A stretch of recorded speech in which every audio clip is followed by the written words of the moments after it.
The Magic Faraway Tree by Enid Blyton. Chapter 1. Rick Comes to Stay. Once upon a time there were 3 children, Jo, Beth and Frannie. They lived with their mother and father in a little cottage deep in the country. They had to help their parents both in the house and in the garden, as there was lots to do. Now one day their mother had a letter. She didn't very often have letters, so the children wondered what it was about.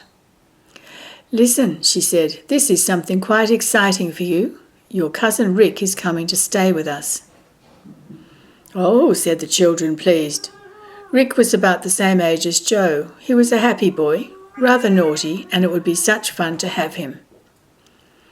"He can sleep with me in my little bedroom," said Jo. "Oh, Mother, what fun. When is he coming?" "Tomorrow," said Mother. "You can put up a little bed for him, and you must make room for Rick's things in your cupboard. He's going to stay quite a long time, because his mother is ill and can't look after him." The 3 children flew upstairs to get Jo's room ready for Rick as well. "Hey, what will Rick say when we tell him about the Enchanted Wood and the Faraway Tree?" cried Jo. "And what will he say when we show him our friends there, Silky and old Moonface, and the dear old deaf saucepan man and everyone?" said Beth. "He will get a surprise," said Frannie.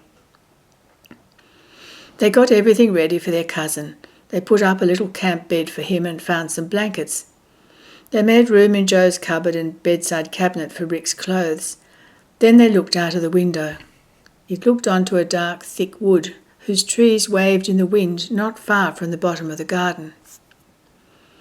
"The Enchanted Wood," said Beth softly. "What marvellous adventures we have had there. Maybe Rick will have some too." Rick arrived the next day. He had travelled in the delivery van from the village shop with a small bag of clothes. He jumped down and hugged the children's mother. "Hello, Aunt Polly," he said. "It's good of you to have me." "Hello, Jo. I say, Aunt Beth and Frannie big now. It's lovely to be with you all again." The children took him up to his room. They helped him to unpack his bag and put his things neatly away in the cupboard and in the bedside cabinet. They showed him the bed he was to sleep on. "I expect I shall find it rather dull here after living in the city," said Rick, putting his washing things on top of the bedside cabinet. "It seems so quiet. I shall miss the noise of buses and cars." "You won't find it dull," said Jo. "My word, Rick, we've had more adventures since we've moved here than we ever had when we lived in town." "What sort of adventures?" asked Rick in surprise. It seemed such a quiet place that I shouldn't have thought there was even a small adventure to be found. The children took Rick to the window. "Look, Rick," said Jo, "do you see that thick, dark wood over there, backing onto the lane at the bottom of our garden?" "Yes," said Rick, "it seems quite ordinary to me, except that the leaves of the trees seem a darker green than usual." "Well, listen, Rick, that's the Enchanted Wood," said Beth. Rick's eyes opened wide. He stared at the wood.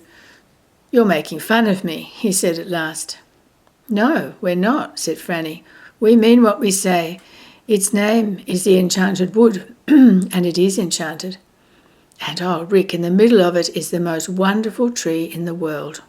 "What sort of tree?" asked Rick, feeling quite excited. "It's a really enormous tree," said Jo. "Its top goes right up to the clouds.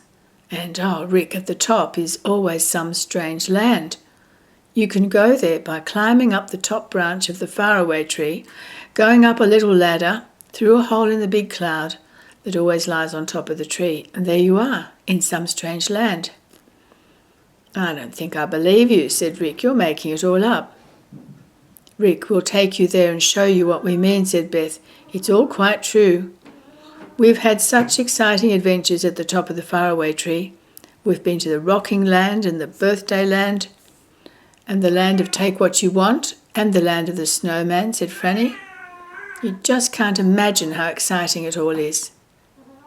"And Rick, all kinds of odd folk live in the trunk of the faraway tree," said Jo. "We've lots of good friends there. We'll take you to them one day. There's a dear little fairy called Silky, because she has such a mop of silky golden hair. And there's funny old Mr. What's-his-name, said Frannie. "What's his real name?" asked Rick in surprise. Nobody knows, not even himself, said Joe. So everyone calls him Mr. What's-his-name. Oh, and there's old saucepan man. He's always covered with kettles and saucepans and things, and he's so deaf that he always hears everything wrong. Rick's eyes began to shine. Take me there, he begged. Quick, take me. I can't wait to see all these exciting people. We can't go till Mother says she doesn't need us in the house, said Beth, but we will take you, of course we will. And, Rick, there's a slippery slip, a slide, that goes right down the inside of the tree from the top to the bottom, said Frannie. Belongs to Moonface. He lends people cushions to slide down on. I do want to go down that slide, said Rick, getting terribly impatient. Why do you tell me all these things if you can't take me to see them now? I'll never be able to sleep tonight. Goodness, my head feels in a whirl already. To think of the Faraway tree and Moonface and Silky and the slippery slip. Rick will take you as soon as we can, promised Joe. There's no hurry. The Faraway tree is always there. We never know what land is going to be at the top. We have to be very careful sometimes because there might be a dangerous land, one that we couldn't get away from. A voice came from downstairs. Children, are you going to stay up there all day? I suppose you don't want anything to eat. What a pity, because I've made some new bread and put out some honey. 4 children raced down the stairs. New bread and honey. Goodness, they weren't going to miss those. Good old Mother. She was always thinking of some nice little treat for them. Joe, Father wants you to dig up some potatoes for him later, said Mother. Rick can help you. And Beth and Frannie, I need your help because I have to take some mended clothes to Mrs. Harris and she lives such a long way away. The children had been hoping to take Rick to the Enchanted Wood. They looked disappointed, but they said nothing because they knew that in a family everyone had to help when they could. Mother saw their disappointed faces and smiled. I suppose you want to take Rick to see those peculiar friends of yours, she said. Well, now listen, if you're good children today and do the jobs you have to do, I'll give you a whole day off tomorrow. Then you may take your lunch and dinner and go to visit any friends you like. How would you like that? Oh, Mother, thank you, cried the children in delight. A whole day, said Beth. Why, Rick, we can show you everything. And maybe let you peep into whatever land is at the top of the Faraway tree, whispered Frannie. Oh, what fun. So they did their work well that afternoon and looked forward to the next day. Rick dug hard and Joe was pleased with him. It was going to be fun to have a cousin with them, able to work and play and enjoy everything too. When they went to bed that night, they left the doors of their rooms open so they might call to one another. Sleep well, Rick, called Beth. I hope it's fine tomorrow. What fun we'll have. Good night, Beth, called back Rick. I can't tell you how I'm longing for tomorrow. I know I shan't be able to sleep tonight. But he did, and so did all the others. When Mother came up at 10 o'clock, she peeped in at the children and not one was awake. Joe woke first next day. He sat up and looked out of the window. The sun streamed in warm and bright, and Joe's heart jumped for joy. He leaned over to Rick's bed and shook him. Wake up, he said. It's tomorrow now, and we're going to the Enchanted Wood. Chapter 2. Off to the Enchanted Wood. The children ate their breakfast quickly. Mother told them to make sandwiches for themselves and to take a small chocolate cake from the cupboard. You can take some donuts too, she said, and there are apples in that dish over there. When you come home, I'll bake some potatoes in the oven and you can eat them with butter and cheese. Oh, Mother, we will be hungry, said Joe at once. Let's hurry up with the sandwiches. We want to start off as soon as possible. Now be home by 6 o'clock or I shall worry, said Mother. Look after your cousin, Joe. Yes, I will, promised Joe. At last everything was ready. Joe packed the food into a leather bag and slung it over his shoulder. Then the 4 of them set off to the Enchanted Wood. Didn't take them long to get there. A narrow ditch was between the lane and the wood. You've got to jump over the ditch, Rick, said Joe. They all jumped over. Rick stood still when he was in the wood. What a strange noise the leaves of the trees make, he said. It's as if they're talking to one another, telling secrets. Wish, a wish, a wish, a wish, whispered the trees. They are telling secrets, said Beth. And do you know, Rick, if the trees have any message for us, we can hear it by pressing our left ears to the trunk of the trees. Then we really hear what they say. Wish, wish, wish, said the trees. Come on, said Joe impatiently. Let's go to the Faraway tree. They all went on, and soon came to the mysterious magic tree. Rick stared at it in great astonishment. "Wow, it's simply enormous," he said. "I've never seen such a big tree in my life. And you can't possibly see the top. Goodness me, what kind of tree is it? It's got oak leaves, and yet it doesn't really seem like an oak." "It's a funny tree," said Beth. "It may grow acorns and oak leaves for a little way, and then suddenly you notice that it's growing plums. Then another day it may grow apples or pears. You just never know, but it's all very exciting." "How do you climb it?" asked Rick. "In the ordinary way?" "Well, we will today," said Joe, "because we want to show you our friends who live inside the tree. But sometimes there's a rope that's let down the tree and we can go up easily with the help of that. Or sometimes Moonface lets down a cushion on the end of the rope and then pulls us up one by one." He swung himself up into the tree and the others followed. After a bit, Rick gave a shout. "Wow, it's extraordinary. This tree is growing nuts now, look." Sure enough, it was. Rick picked some and cracked them. They were hazelnuts, ripe and sweet. Everyone had some and enjoyed them. Now, when they'd all got very high up indeed, Rick was most surprised to see a little window in the trunk of the Faraway tree. "Goodness, does somebody live just here?" he called to the others. "Look, there's a window here. I'm going to peep in." "You better not," shouted Joe. "The angry pixie lives there and he hates people peeping in." But Rick felt so curious he just had to peep in. The angry pixie was at home. He was filling his kettle with water when he looked up and saw Rick's surprised face at his window. Nothing made the pixie more angry than to see people looking at him. He rushed to the window at once and flung it open. "Peeping again," he shouted. "It's too bad. All day and night people come peeping. Take that." He emptied the kettle of cold water all over poor Rick. Then he slammed his window and drew the curtains across. Joe, Beth and Frannie couldn't help laughing. "I told you not to peep in at the angry pixie," said Joe, wiping Rick with his hanky. "He's nearly always in a bad temper. Oh, and by the way, Rick, I must warn you about something else. There's an old woman who lives high up in the trees who's always washing. She empties the water down the tree and it comes sloshing down. You'll have to look out for it or you'll get wet." Rick looked up the tree as if he expected the water to come tumbling down at once. "Come on," said Beth. "We'll come to where the owl lives soon. He's a friend of Silky's and sometimes brings us notes from her." The owl was fast asleep. He usually only woke up at night time. Rick peered in at his window and saw the big owl asleep on a bed. Couldn't help laughing. "I'm enjoying all this," he said to Frannie. "It's quite an adventure." The children climbed higher and came to a broad branch. "There's a sweet little yellow door with a knocker and a bell," cried Rick in surprise, staring at the door set neatly in the trunk of the tree. "Who lives there?" "Our friend Silky," said Joe. "Ring the bell and she'll open the door." Rick rang a little bell and heard it go ting-a-ling inside. Footsteps pattered to the door. It opened and a pretty little fairy looked out. Her hair hung around her face like a golden mist. "Hello, Silky," cried Joe. "We've come to see you and we've brought our cousin Rick, who's come to live with us. He's having a lovely time exploring the Faraway tree." "How do you do, Rick?" said Silky, holding out her small hand. Rick shook hands shyly. He thought Silky was the loveliest creature he'd ever seen. "I'll come with you if you're going to visit Moonface," said Silky. "I want to borrow some honey from him. I'll take some pop cakes with me and we'll have them in Moonface's house." "Whatever are pop cakes?" asked Rick in surprise.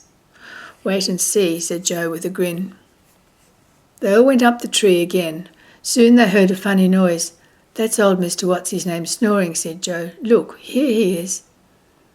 Sure enough, there he was, sitting in a comfortable chair, his hands folded over his big tummy and his mouth wide open. "How I'd love to pop something into his open mouth," said Rick at once. "Yes, that's what everybody feels," said Joe. "Moonface and Silky once popped some acorns in, didn't you, Silky? And What's-his-name was very angry. He threw Moonface up through the hole in the cloud and put him into the strange land there." "Where's the old saucepan man?" asked Beth. "He's usually with his friend, Mr. What's-his-name." "I expect he's gone to see Moonface," said Silky. "Come on, we'll soon be there." They went up the tree. Silky suddenly stopped. "Listen," she said. They all listened. They heard a curious noise. Slishy, sloshy, slishy, sloshy, coming nearer and nearer. "It's Dame Washalot's dirty water coming," yelled Joe. "Get under a branch, everyone." Rick wasn't as quick as the others. They all hid under big boughs, but poor old Rick wasn't quite under his when the water came pouring down the tree. It tumbled onto his head and went down his neck. Rick was very angry. The others were sorry, but they thought it was very funny too. "Next time I climb this tree, I'll wear my swimsuit," said Rick, trying to wipe himself dry. "Really, I think somebody ought to stop Dame Washalot pouring her water away like that. How disgusting." "Oh, you'll soon get used to it and dodge the water easily," said Joe. On they all went up the tree again, and at last came almost to the top. There they saw a door in the trunk of the tree, and from behind the door came the sound of voices. "That's Moonface and the old saucepan man," said Joe, and he banged on the door. It flew open and Moonface looked out. His big round face beamed with smiles when he saw who his visitors were. "Hello, hello, hello," he said. "Come on in. The saucepan man is here." Everyone went into Moonface's curious round room. There was a large hole in the middle of it, which was the beginning of the slippery slip, the wonderful slide that went round and round down the inside of the tree, right to the bottom. Moonface's furniture was arranged round the inside of the tree trunk, and it was all curved to fit the curve of the tree. His bed was curved, the chairs were curved, the sofa and the stove. It was very odd. Rick stared at it all in great surprise. He really felt as if he must be in a dream. There was somebody very peculiar sitting on the sofa. It was the old saucepan man. He really was a very curious sight. He was covered with saucepans and kettles, and he wore a saucepan for a hat. You could hardly see anything of him except his face, hands and feet, because he was so covered with saucepans and things. He made a tremendous clatter whenever he moved. "Who's that?" he said, looking at Rick. "This is Rick," said Joe, and Rick went forward to shake hands. The saucepan man was very deaf, though he did sometimes hear quite well.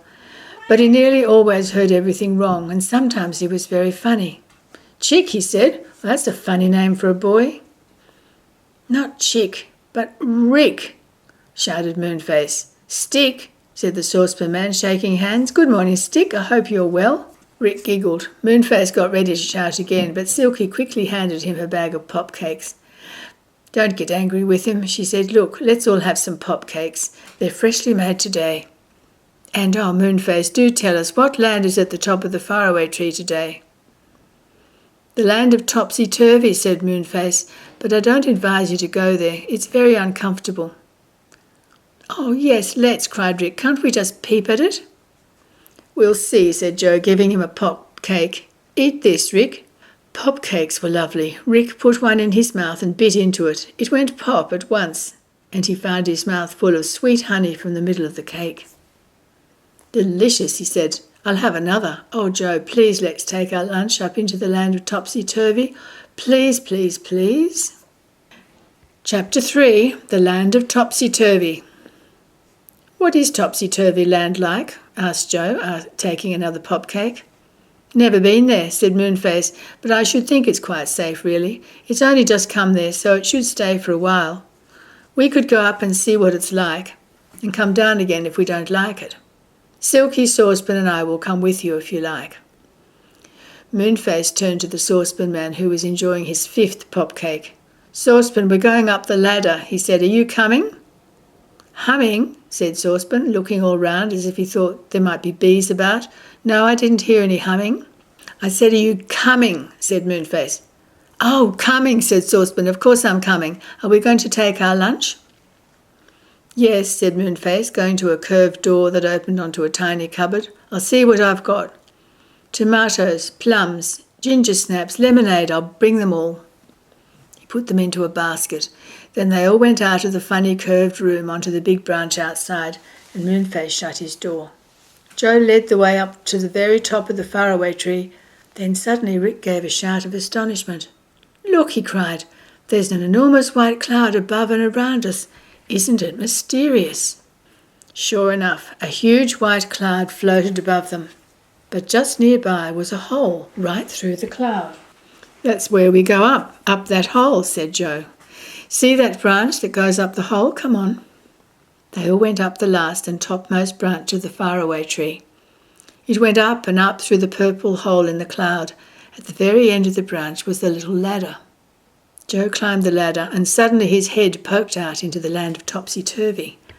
Then one by one all the others followed, and soon all 7 of them stood in the curious land. Rick was not as used to strange lands as the others were. He stood and stared, with his eyes so wide open that it really seemed as if they were going to drop out of his head. And indeed it was a strange sight he saw. Every house was upside down and stood on its chimneys. The trees were upside down, their heads buried in the ground and their roots in the air, and the people walked upside down too. "They're walking on their hands with their legs in the air," said Joe. "Goodness, what a peculiar thing to do." Everyone stared at the folk of topsy-turvy land. They got along very quickly on their hands and often stopped to talk to one another, chattering busily. Some of them had been shopping and carried their baskets on one foot. "Let's go and peep into a house and see what it's like, all topsy-turvy," said Joe. So they set off to the nearest house. It looked really peculiar standing on its chimneys.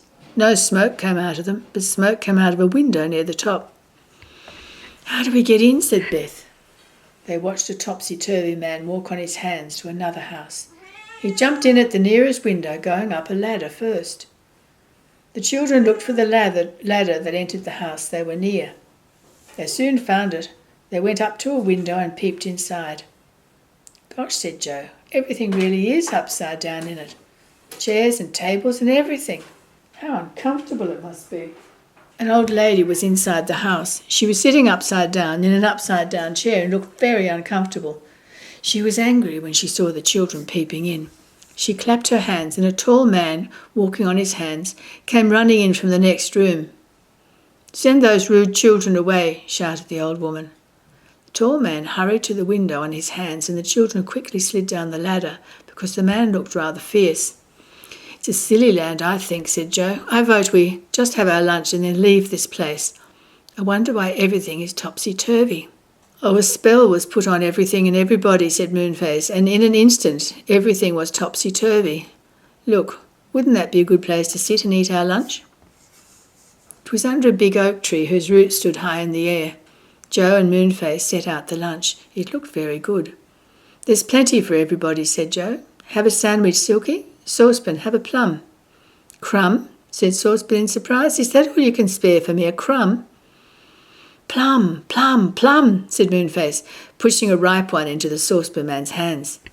"Oh, plum," said Saucepan. "Why didn't you say so?" Everybody giggled. They all tucked into a good lunch. In the middle of it, Joe happened to look round. He saw something surprising. It was a policeman coming, walking on his hands, of course. "Look what's coming," said Joe with a laugh. Everyone looked. Moonface went pale. "I don't like the look of him," he said. "Suppose he's come to lock us up for something. We couldn't get away down the Faraway tree before this land swung away from the top." The policeman came right up to the little crowd under the tree. "Why aren't you topsy-turvy?" he asked in a stern voice. "Don't you know that the rule in this land is that everything and everyone has to be upside down?" "Yes, but we don't belong to this silly land," said Joe. "And if you were sensible, you'd make another rule, that everybody must be the right way up. You've just no idea how silly you look, policeman, walking on your hands." The policeman went red with anger. He took a sort of wand from his belt and tapped Joe on the head with it. "Topsy-turvy," he said, "topsy-turvy." And to Joe's horror, he had to turn himself upside down at once. The others stared at poor Joe standing on his hands, his legs in the air. "Oh, fiddlesticks," cried Joe. "I can't eat anything properly now because I need my hands to walk with. Policeman, put me right again." "You are right now," said the policeman, and walked solemnly away on his hands. "Put Joe the right way up," said Rick. So everyone tried to turn him over so that he was the right way up again. But as soon as they got his legs down and his head up, he turned topsy-turvy again. He just couldn't help it, because he was under a spell. A group of topsy-turvy people came to watch. They laughed loudly. "Now he belongs to topsy-turvy land," they cried. "He'll have to stay here with us. Never mind, young man, you'll soon get used to it." Take me back to the faraway tree, begged Joe, afraid that he really and truly might be made to stay in this peculiar land. Hurry! Everyone jumped to their feet. They helped Joe along to where the hole ran down through the cloud. He wasn't used to walking on his hands and he kept falling over. They tried their best to make him stand upright, but he couldn't. The spell wouldn't let him. It will be difficult to get him down through the hole, said Rick. Look, there it is. I better go down first and see if I can help him. You others push him through as carefully as you can. He'll have to go upside down, I'm afraid. Very difficult it was to get Joe through the hole because his hands and head had to go first. Moonface held his legs to guide him. Rick held his shoulders as he came down the ladder so that he wouldn't fall. At last all 7 of them were through the hole in the clouds and were on the broad branch outside Moonface's house. Joe held on to the branch with his hands. His legs were in the air. Moonface, Silky, can't you possibly take this spell away? He groaned. It's dreadful. Silky, what land is coming to the top of the faraway next? Asked Moonface. Have you heard? I think it's the land of spells, said Silky. It should come tomorrow, but I'm not really sure. Oh, well, if it's the land of spells, we could easily get a spell from there to put Joe right, said Moonface, beaming. Joe, you must stay the night with me and wait for the land of spells tomorrow. The others can go home and tell what's happened. All right, said Joe. I can't possibly climb up the tree again if I'm upside down, so I'll just have to wait here. Mother will never believe it, though, when the others tell her why I don't go home. Still, it can't be helped. They all went into Moonface's house. Joe stood on a chair upside down. The others sat about and talked. Rick was sorry for Joe, but he couldn't help feeling a bit excited. Goodness, if this was the sort of adventure that Joe, Beth and Frannie had, what fun things were going to be. The others began telling him all the adventures they had had. Silky made some hot chocolate and went down the tree to fetch some more pop cakes. When it was 5:30, Beth said they must go. Goodbye, Joe, she said. Don't be too unhappy. Pretend you're a bat. They always sleep upside down, you know, and they don't mind a bit. Come on, Rick, we're going down the slippery slip. Rick was excited. He took the red cushion that Moonface gave him and sat himself at the top of the slide. Beth gave him a push. And off he went, round and round the inside of the enormous faraway tree, sitting safely on his cushion. What a way to get down a tree!